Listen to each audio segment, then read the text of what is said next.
Hello, welcome to the Healing Collective Live, and I have with me today Tirrell Cherry. Tirrell, how are you doing? How's it going? And what is new with you?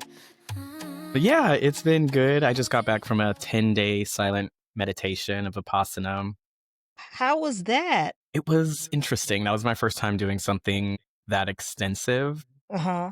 but it was good. It's pretty profound. A lot of self-reflection, a lot of just kind of looking at yourself, and thinking Mm-hmm. about, trying not to think too much about tomorrow and the future Okay. and just noticing how things come up. So I did that starting graduate school next week. And Yay, yeah, congratulations. thanks. A lot I of little remember you things. mentioning that before. Yeah, yeah. So it's exciting, and I have I feel like I'm at the precipice of change, and so just kind of trying to maintain a steadiness, balance, before I Mm-hmm. jump in. Okay. Okay.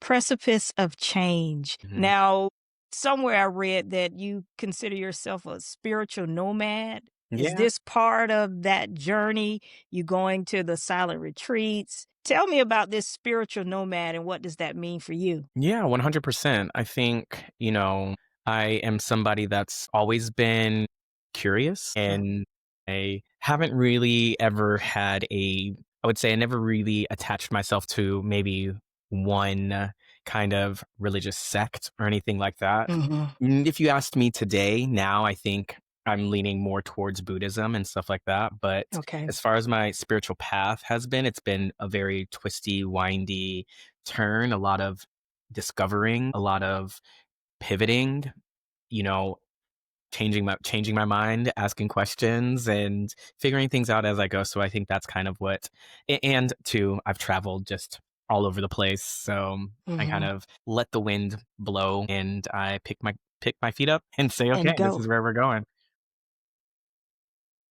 Now, what was the key moment like in your inner search? Like what is driving you to learn more about who you are? Or are you on a search to just learn more about spirituality? What's the drive? I think maybe like most people to feel grounded, I was going to say good, right? Maybe that's Mm, that too.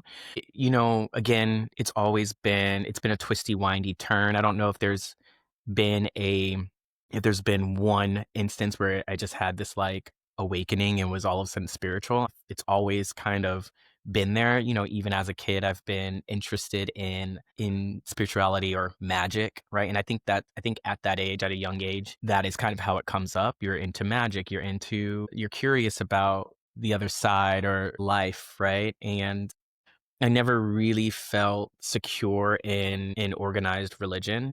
I think my sexuality and trying to figure that out created a little bit of a barrier with that. And in the at the time, a lot of things were different, and how churches spoke about queerness and homosexuality. So there was a drive towards finding safety and right. finding acceptance, and again figuring out just what was true for me. What have you learned so far? My biggest thing is that nobody knows anything. Mm. I like that, Tyrell. I do. The older I get, the more I realize that I know nothing. Nothing. And it's okay to change. It's okay to be curious. It's okay to not know, right? I think I was talking to a friend before and I said something like, religion is here to help us feel okay with death. One Mm. of the I think, biggest human fears is death, what happens after death. Yeah. And we spend a lot of time running away from it or trying to avoid it. I see it even within myself and getting older, and I'm looking at my face and then I look at pictures from when I was younger, and it's just like I have this like Mhm. feeling coming up and it's like time is running out, right? And Mhm. so I think one of the things that, especially, and this is why I have felt so grounded with Buddhism, is because it teaches you that death is inevitable. It's a part of the process. Nothing is permanent. It's all Right. impermanent. And if we can begin to settle with that, then we are able to release a lot of the attachments, or death doesn't become so scary when we recognize it as something that we're all going to do eventually, right? Mhm. In the Vipassana meditation, in the Vipassana retreat that I went to, he talked about how trees, trees can live for generations. And eventually, though, it's going to have its time too. Nothing is around forever. Nothing is Forever, here right. forever. I just saw this random, and it made me think about this, but a meteor landed in Georgia. I'm in Atlanta. Really? I Yeah, missed that. so did I. I mean, I guess I was off my phone for 10 days, but at some point, a meteor crashed down somewhere here in Georgia, and it was 4 billion years old. 4 Wow. billion years old going through space. And I was like, wow, that was the end of, I mean, that's the end of that kind of life cycle for whatever star that was or whatever crater, or Mhm. like, wherever it came Mhm. from. Like, that's kind of, well, maybe it's not the end, but maybe it's the next for it, right? And I think that's something that I'm noticing too, is that we're all traveling down this path, and we're all, for me, energy, right? The soul Mhm. and the Mhm. spirit. There isn't an end. There's just the next kind of thing, right? There's the next. And so I don't know for sure, but that makes me feel satisfied. So Okay. that's what I'm rolling with right now. Okay. I'm glad you brought up about the ending and the energy, because I was gonna ask you, do you believe that there's an actual end to life? I used to be so afraid that when I have this vivid kind of like thought. Mhm. And it must be when I was like maybe 5 or 6, of I thought that when you died, you would be like in your coffin with your eyes closed and just kind of like stuck there. Mm. And that used to freak me out. You think? Now I kind of lean more towards reincarnation. That's where I am at right now. I feel like there's so many things that feel not comfortable, familiar. Familiar. For Okay. instance, again, Buddhism, right? Like, that's something that it clicked for me. As soon as I heard it, I was like, yeah, this really settles with me. This really Okay. kind of makes sense for me. And I feel like there must have been a part of me that's traveled down this path, right? This might be just another life where I'm finding it again, and I'm getting a little bit deeper, hopefully. Mhm. Tarot, right? Like, I read tarot, and that was something that just came into my life, and it stuck to me. It never really went away. I'm a multi hyphenate. I always change things up. I'm doing a lot of different things, Mm. but this has been a constant in my life. And I think this is something that just kind of always felt right, always made sense, and I picked it up Mhm. so easily. I do think that I like to think that there is an after, and yeah, I guess we'll see. Okay. I'm gonna come back to that, but I wanna, kinda go with your origin story Yeah. and your grandmother's influence. Can you talk Mm. about that breath work session? Yeah, yeah. I guess, what's so funny is I feel like the Vipassana was a similar situation. This was when I was living in New York, and Mhm. I was a hairstylist at the time, Okay. and I was just feeling itchy for change. I was feeling a little like, okay, what's next for me? And this is, again, that's something that's always been guiding me. When I start to feel that, that's when I'm like, okay, just kind of start paying attention, start asking questions, get curious, and Mhm. let's see where this leads you. And I ended up going to one of my first retreats in Nicaragua, and had a breathwork experience where my grandmother, who had passed pretty recently, I'd say probably like at that time it had been maybe 2 years or so, Okay. maybe less. And she came to me, and in the form of a butterfly, and just kind of like landed by me and was telling me to, follow my pings, follow my heart, kind of like Mm. trust myself, and it's like whatever's going to happen, I'm going to be good, right? And why, I don't know, she was always somebody who had that energy for me, Okay. when That I was was. gonna be my next question. How Yeah. close were you with her? Okay. Yeah, I'd say pretty close. She's the only grandmother that I knew. Mhm. Growing up, again, I was a military brat, so we moved around a lot. She lived in Delaware for a long time, and I was in Japan and Florida Okay. and California, Hawaii. So it was all over the place. And it wasn't really until we moved to Georgia that I was able to see her a lot more often. But I would say, I'm moving to Chicago in 5 months. And my family would be like, are you crazy? What's going on? And my grandmother would be like, you'll be all right. So it was really nice. And when I got back to New York, I'd say that was February that I got back to New York. And by May, I'd quit my job at the salon, my full-time salon job, and started moving into fitness. And so I would say that that kind of moved me into where I'm at today. If I hadn't started teaching group fitness classes, I don't I don't know where I'd be, but it helped me find my voice. It helped me start Okay. talking a little bit more and building community or leading, and it all rolled from there. Mhm. It just kinda came together. Yeah.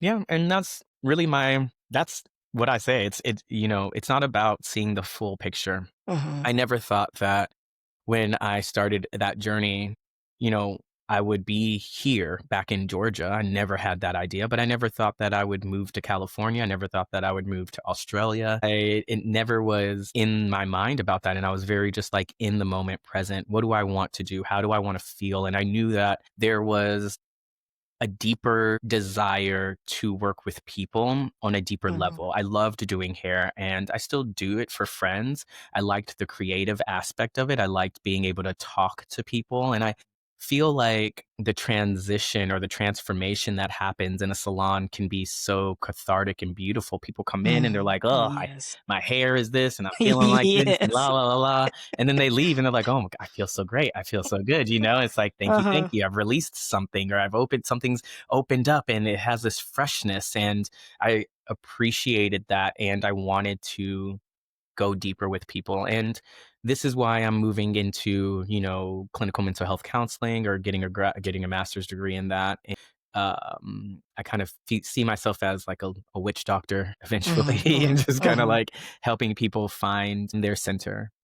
Now, with your nomad lifestyle, do you feel like you're running away from some things or you're running towards It's so some interesting. My things? friend asked me that when I was moving back to Atlanta. And in the Vipassana, hate to bring that up so many times, but it was so No, like please literally do. like a week ago. I'm learning because I actually have never heard that word before, and Mm, I'm sure some of the people who will watch this podcast, they will learn it as well. So, yeah. explain and talk about it. Go ahead. Yeah. Keep repeating it. So Vipassana means to see things clearly. They Okay. talk about like purifying the mind. And, to answer your question, in this time, I realized that there was a lot of running away, a lot of Okay. aversion, a lot of, I don't like this here, or I don't like this feeling, or I don't feel comfortable. And I'm going to Okay. go and seek something else out. I'm going to be looking here and looking there and looking there. And a lot of the times, especially in the earlier days, it was running, running, running, running, running away from feeling not enough, running away from feeling different, running away from heartbreak, running Mhm. away from familial stuff.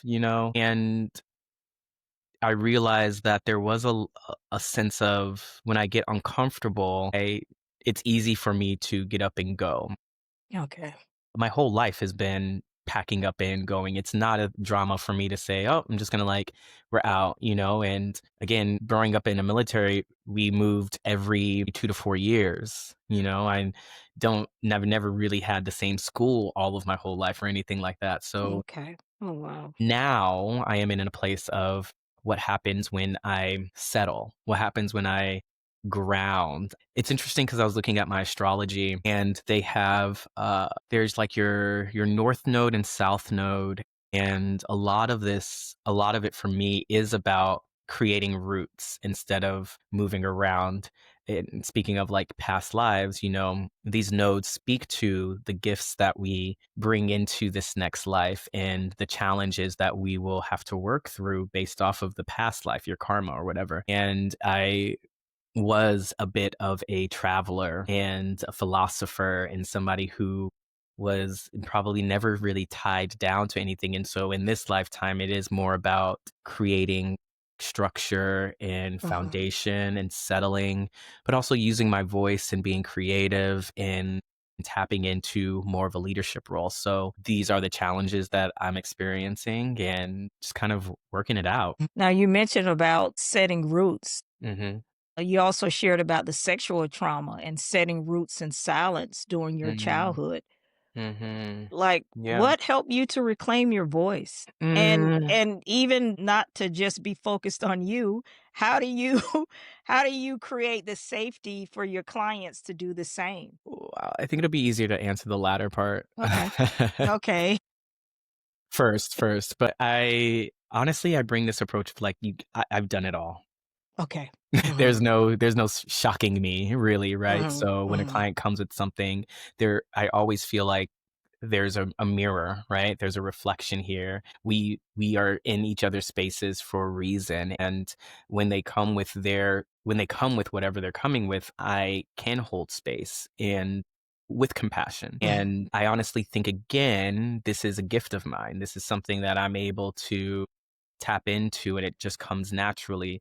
I like to say I can see a lot of the things that people come with that, and I can articulate it back to them in a way where they can hear it or see it and either integrate it or alchemize it, whatever feels good to them. Now, I think getting burned a lot was one of the things that helped me work through my own trauma and being able to speak on what was happening for me or what has happened. And by Getting that, burned. You yeah, wanna talk.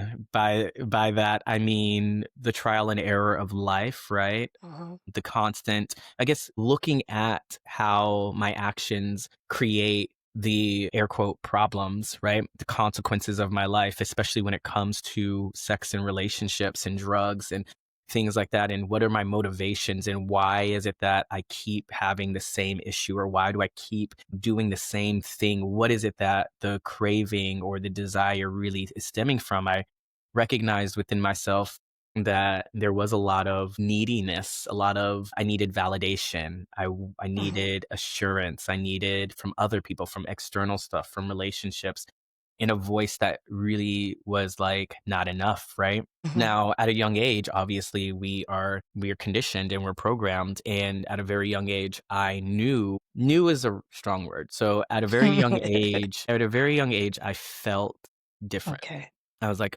don't really like girls Mhm. and had understood that that was a no-no, right? Which then created this sense of like shame and the need to hide. And I think that kind of, and it's interesting, the universe is going to give you all of these things.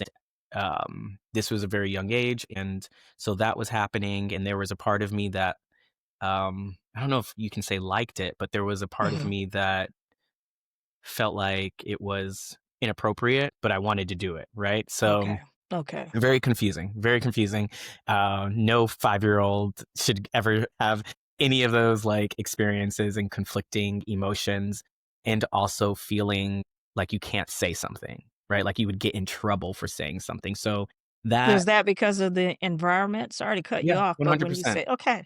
Hmm. Okay, because when you said no 5-year-old, I'm thinking, well, chances are the environment, Yeah, yeah, was, set up a certain way.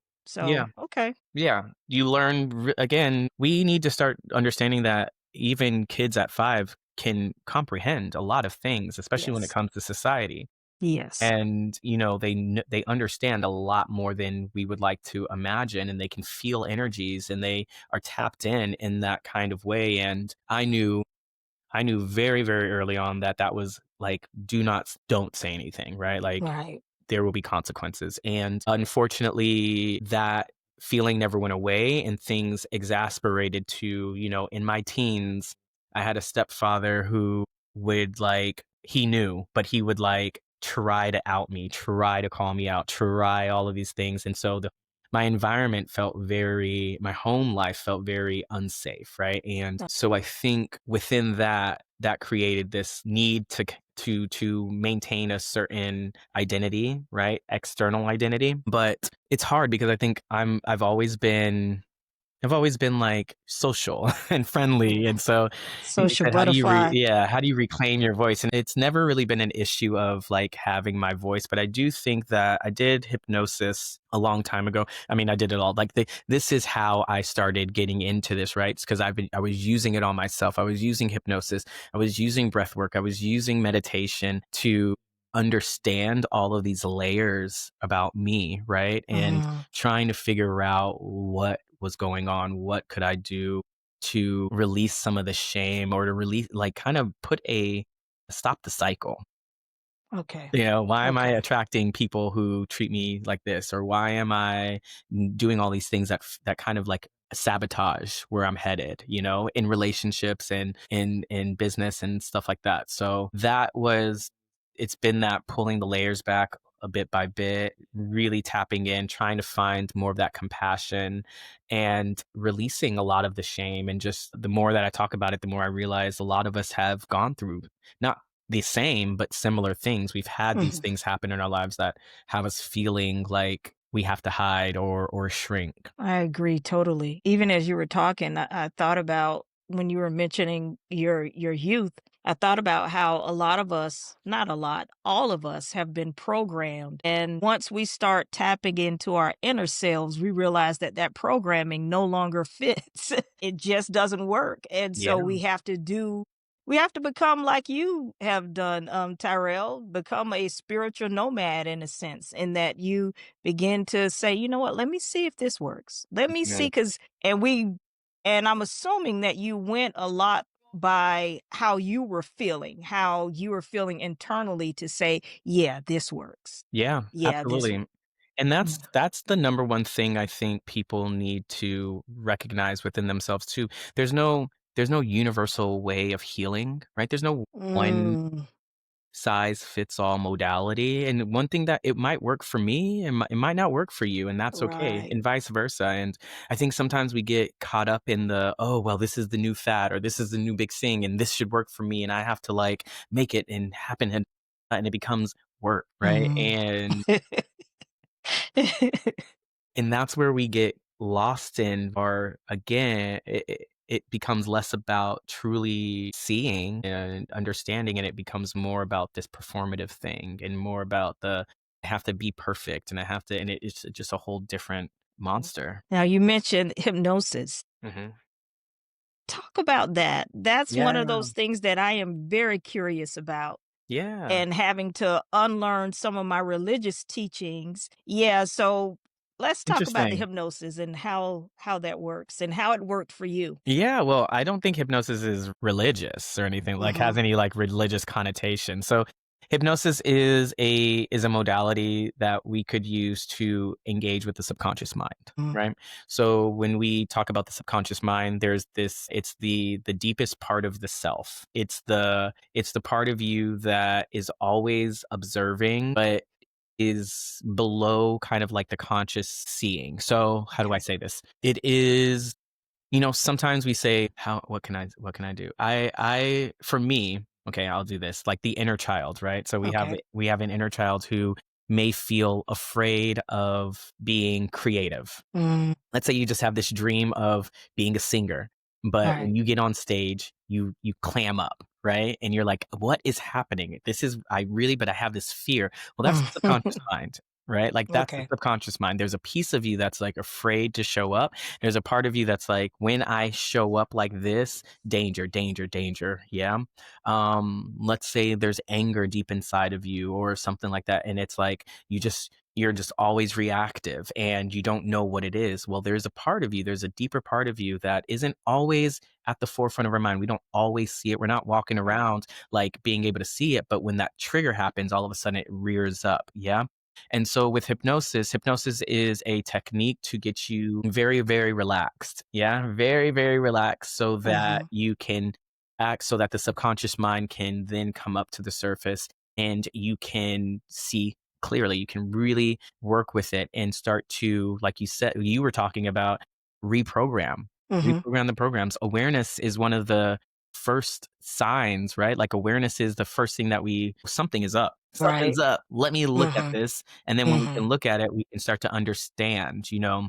I didn't know at the very beginning that I had these subconscious mechanisms because of childhood stuff. I mean, I knew childhood stuff happened, but I didn't realize that it was stopping me from truly showing up to the fullness of my capacity, Okay. right? I didn't know that was the thing that was having me feel like not enough, or that I had to always hide parts of myself, right? That's something that I learned from a very young age. Again, we, especially in the Black community, we are fed all of these messages about what it is to be Black. From the Black Mhm. community, From from other, from society, yes, society, right? We yes, are always yes. living with this thing that's running beneath the surface, right? And we don't know. It's never like, again, you don't know exactly what it is, but it's just always been there. So it could Yeah. feel like truth to you, and at the same time, it could feel almost stifling. And again, you have all of these things kind of running. Your subconscious mind runs 90% of your behavior, your Mm, actions, your desires, right? Your likes and dislikes, all of that yeah. stuff. That is the subconscious mind, why it is that you just do the thing that you do. So again, I don't think it's a part of us. Okay. Yeah. And I do think religion has a way of, and this is my personal belief. I am recreating, and I'm going to just preface this. I am recreating my own relationship with God. Yeah. Yeah. So my experience with religion has been very destructive for Yeah. myself as an individual. I sat in church and heard them say people like me are going to hell, and I Right. am bad. And I had a lot, like I remember when I first started kind of experimenting and with my sexuality, I would go through high highs and low lows and feel shame and scared and all the things. And now I'm at a place where it's like, okay, who am I, first of all? And what is my relationship with God? What is my relationship to source in life? And I get to choose that. I get to create that. So I think sometimes when we get too closed off, we limit ourselves, right? Right. And I think religion works for people, again, to help them feel grounded, to help them find their moral compass, and find compassion for others. I think those are beautiful aspects of organized religion and community. But there are other things that I'm like, this has nothing. This is just you. Yeah. If you Mhm. know that there's something happening in your life that religion can't solve 100%, but you want to change your habits, you want to change your relationship to money, you want to change your relationship to alcohol, you want to change your relationship to sex, you want to change your relationship to life or your partner, you want to become more of a dynamic individual, you want to take more risks or be more adventurous or really have the abundance of life. I'm not just talking about money, but feeling Mhm. like things are really moving for you. Maybe, just maybe, there's an opportunity to check in with your subconscious mind and see if there's anything kind of messing that up. And you use this practice to help clients who Yeah. need to rewire Yeah. those, To, because to me, religion actually can be a very limiting belief system that we embody and we embrace. So with yeah. the hypnosis, you help clients to, how does it work though? What are It's the like, methods, the it's like a, steps? so there's many different ways that you can get into a deep theta state. So, Okay. have you ever done like a deep meditation and started falling asleep? Yes. That that's theta right there. And I You're feel bad in about it. I feel You bad feel, about it, Tyrell. but that's what happens, right? Your body Right. gets so relaxed that you start to dip into sleep mode, right? And so Mhm. with hypnosis, it's that feeling. You can do induction, so you do breathing, you can do breathing exercises with a hypnosis facilitator. They will start to talk to you and start to relax the mind with their words. You're starting to feel very relaxed and you're dropping down below. You're safe, Okay. and you Okay. start to relax. You start to feel your body, the heart rate slows down, and all of a sudden you're in theta. And when you're in theta, that's when the subconscious mind is a lot more receptive to being open, to communicating, to taking in more information. When you're young, you're very open and receptive to Yeah. things, and so it's Mhm. easy to put all of this information in there, and then all of a sudden it becomes your belief system. Right. And so That's the thing. It would be, it's like doing a deep, deep, deep meditation and you feel relaxed. You feel asleep, but you're aware. You hear everything. You can't be, this isn't like stage hypnosis where people go and they're like, they snap their fingers and all of a sudden somebody's Right, quacking like right, a duck. right.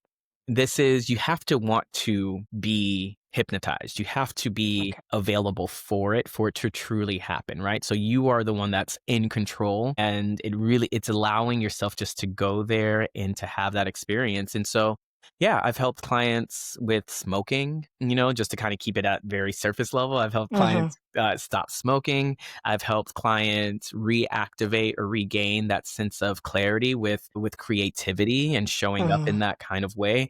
I've helped clients again with traumas like mine and just figuring out how that's played a role in their life, right? How has my childhood relationships with my parents kind of created a protection mechanism that holds me back from showing up, that holds me back Mm. from feeling safe, that hold me back. So these are the things that we can tap into, especially if you feel like, yeah, there's a wall here that I like to say scale. So there's a wall that I need to kind of get over. Okay, I know our time is wrapping up, but I have to ask you about how you famously manifested $50,000. Let's talk about that. That's And so funny. I know. It's so good. It's interesting because I like to say save room for miracles, right? Mhm. And I do think with manifestation, I have a love-hate with it right now. It feels very buzzwordy. And Yes, if it you're in the does. TikTok Everyone's space, talking about it. yeah, it's just so ungrounded. But I do have this story of when I was living in Australia, I was working with a coach and at the time I was like, I want to get out of teaching spin for a little while. I want to take a Mm, break and I want to explore more of the coaching and things like that. And so she asked me, how much money do you think you'd need to make that happen? And I just threw out a number. I was like, 50K. mm. And so at the time I was like, I'm going to do 50K. I'm going to manifest 50K by getting X amount of clients. I was like, I'm going to get X amount of clients and that's how I'm going to do. But also at the same time, I was reading Think and Grow Rich. Was it Think and Grow Rich? I'm pretty sure it was Think and Grow Rich. And Napoleon yeah, Hill? yeah, yeah, yeah, Okay, yeah. yeah, And yeah. he has there's like a prayer in there Mhm. that you say every single day. And so I wrote it down and I wrote down the amount of money and I was very, very honest about like, I'm going to say this. I'm going to say this every day. I wrote it down. I repeated it on my way to work in the mornings. I would like teach 6 a.m.s and I'd take the train. I'd just be like on the train, repeating this, repeating this, repeating this. Now, during this time, let's say this is like August. Okay. At some point, I maybe within the month of doing that, I'd received this little ad on Instagram, and it was like, "Hey, are you an American living in Australia? Do you love music? Would you like to have a life-changing experience?" And typically, I'd be like, "Whatever," but all of those Right. things, I was like, "Yes, I am an American living in Australia, and what I do is working with music as an instructor, so I Mm. love music." And who doesn't want a life-changing experience? Right.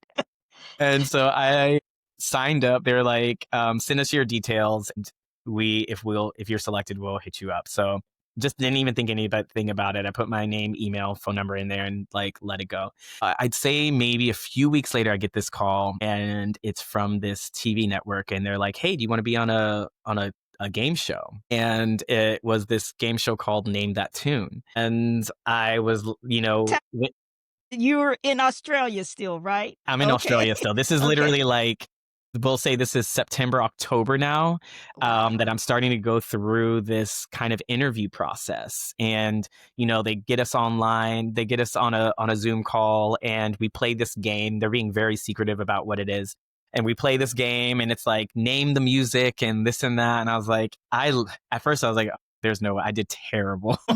They were playing these tunes and it was like, what's Uh-huh. the name of that song? And I was like, Uh-huh.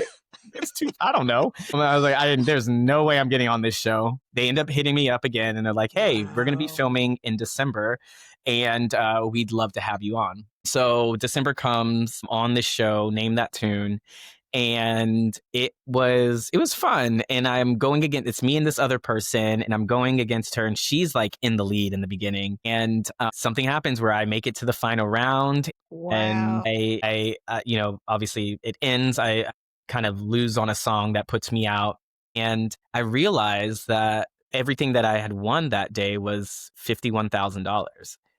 Wow. That is amazing. That's an amazing story. I love it. Yeah, yeah. Ah. And so it didn't come the way that I thought it would, right? Because I was Mhm. thinking I was gonna manifest these clients, but it came in another But it way, did and come. it came right on time. During Mhm. that, it was like I'd say probably like 7 months later, I ended up moving back to the U.S., and I've been able to just make my life happen with that bit of money, and that was 4 years ago. I can't believe Oh, already. wow. Yeah, and I've done a lot of different things, so I got to, because of that, as time would as life would happen, I got to read tarot at Coachella, and I met Okay. my partner, and we Mhm. lived together, and it was Mhm. just like all of this, life just kinda keeps unfolding. Let's talk about the spiritual imposter syndrome. Hmm. What is that? Again, we talked a little bit about how religion can be kind of restrictive, Mhm. and for me, I think sometimes when we grow up in these deep religious spaces, we're taught that our power is outside of us, right? We're always looking to the creator. We're always looking to somebody else to make the things happen. And for me, I do believe that we are in a co creative space. Yes. You are, it's you and God, right? It's you and source. For me, I like to use source. I like to think about Me how too. I am operating within the system, with the system. Right? And I do think sometimes we have this voice that says, "Oh no, you gotta do God's will." And that keeps us from taking chances, from taking from feeling powerful, from feeling capable. We're constantly begging and asking for something to feed us, to fill us, to fulfill us, to help us, to change us, to do the thing. And it's like, you have to step into that too, right? And so we have this imposter syndrome. We have this imposter within us that says, you're not strong enough. You're not capable. You got to if it's hard, then it must not be. If it's hard, right? Then that's not his will. Mm. I'm like, that does not make sense to me.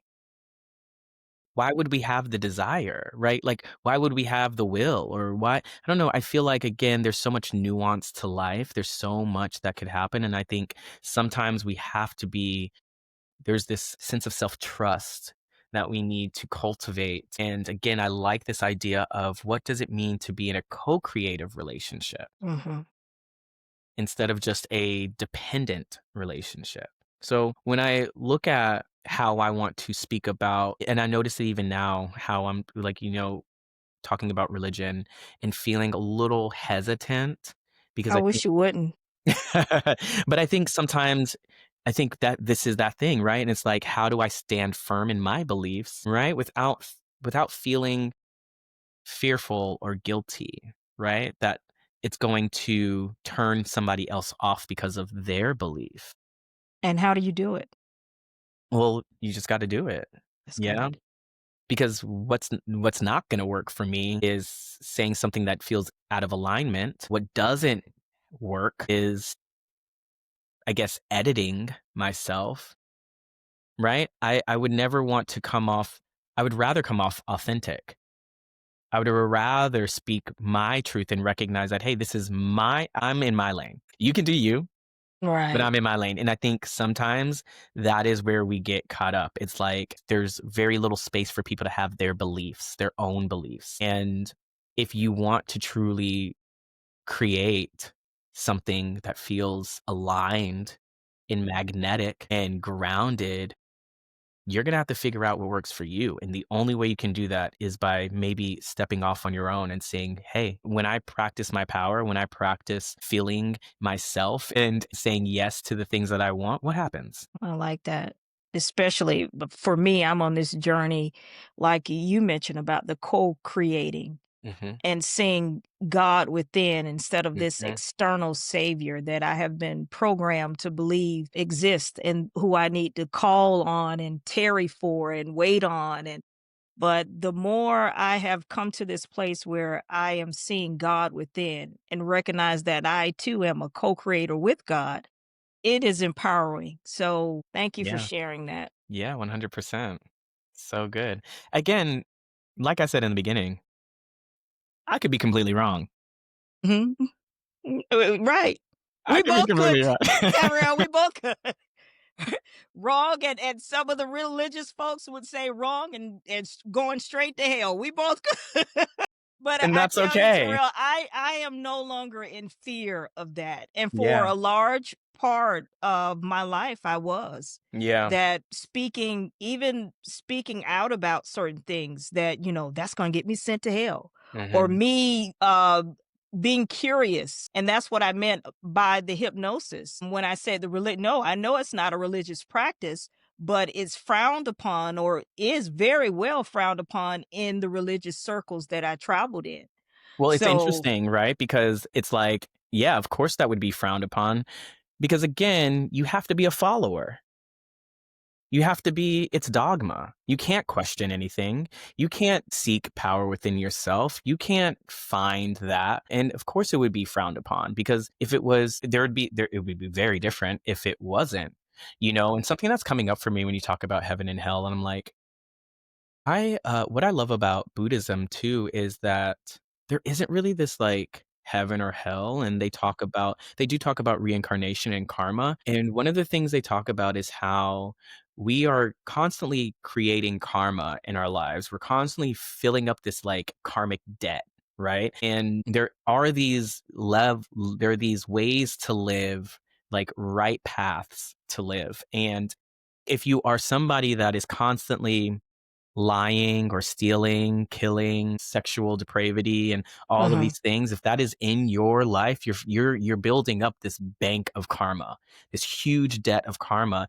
And what happens is in the next life, you got to fulfill you that, won't pay. right? They say this is where you're dropping the seeds. The seeds that you lay today will bear the fruit tomorrow. And so the life that you're living now, you will experience that life and it tomorrow and so Mhm. the next life. So what is it that you want to create for yourself? And it's really living in the now. It's living really finding your moral, again, that moral compass here. What is right and wrong and what feels good to me? What's authentic? Am I somebody that's walking the walk, talking the talk, like being truthful and honest? Or am I somebody that's constantly attached to these materialistic things that we're not going to take with us anyway? Wow. Terrell, I got to have you back, or we got to have another conversation because I don't feel like we fully explored all of your giftedness. I wanted to hear more about the tarot readings and how that came about. But before you leave, what's one small rebellious act of self love you encourage the audience to practice, if not daily, at least once a week? One act of rebellious. Turn your phone off. Leave your Mm. phone somewhere. I don't know, take an hour for yourself. Turn the phone off. Mm. And I think sometimes we get so and this was the thing before I left, I would be so afraid that, "Oh, what am I gonna miss? What am I gonna miss?" Or what if something happens and it gets all of this anxiety and we get attached to these little devices. And when I was gone for 10 days, I didn't have access to my phone. And all of that fear came up, yes, but then it soon dissipates. And now, I find myself, when I got back, me and my partner, we go work out. And the first day that we went to the gym, I forgot my phone. I left Mm. my phone somewhere. And typically I would be like, Let's go back let and me get go it get my right. phone. And I was just like, I don't need it. It's fine, whatever. And so I've just been doing that. Even today, we went to the gym, and again, I kind of like left my phone somewhere. I'm so not attached to it anymore. And I was just like, yeah, I'm just going to start leaving it. And I think that gives us an opportunity to really be present, even if you're Mhm, going, I don't know, if you need it, turn it off, but go for a walk. Don't bring your headphones.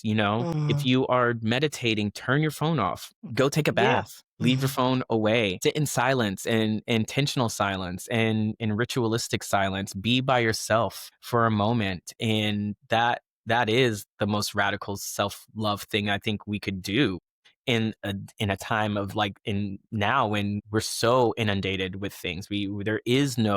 There's very rarely a space where we're not being bombarded with information and sound. Yes. Yeah. And people and And opinions people and and opinions, yeah. I all of understand that if you stuff. have kids and stuff like that, it's hard, right? Yeah. But that's the thing. You could say like, "Hey, go get yourself a do not disturb sign," and be like, "Y'all, 30 minutes. Give me 30 minutes, please. If this sign is on the door, like your finger better be cut off. Like, Right. Right. don't give me 30 minutes."